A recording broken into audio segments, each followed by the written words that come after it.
好，来，乡亲继续来看云林北港文化中心配合着未解封已经来开放，即卖当咧展览真云林歌掌中剧团的布袋戏百年风华。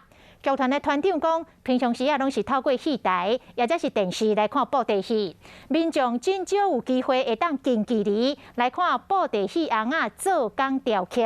即届个展览是真难得，展期到7月21。一看到这布袋戏翁仔，大家赶紧翕。北港文化中心配合未解封，即卖已经恢复开馆，展出掌中剧团。那我也到展场之后，发现就是整个都非常的精彩，因为它有从传统啊，然后到金光啊、电视，然后像这个就是非常精致的戏偶的。后面这个坏人的区块，因为他们的戏偶就是最特别，然后最夸张，然后最有特色的一个部分。透过这个展览，会使让一般民众更加了解布袋戏的文化。因为咱传统看布袋拢是伫台卡，无就是坐伫电视头前咧看布袋戏。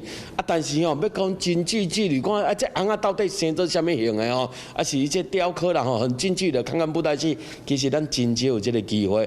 透过展览会使了解布袋戏的发展历史，展区更加分做3部分，嘛甲在地做结合。这个好几百年前的布袋戏长怎样子，到咱外台布袋戏，到即卖电视布袋戏，3种时间的布袋，有啥物无共吼？即摆展览到7月2拜3尔，配合防疫，官方卖电机做消毒。有兴趣乡亲欢迎上北港文化中心的面册去注文。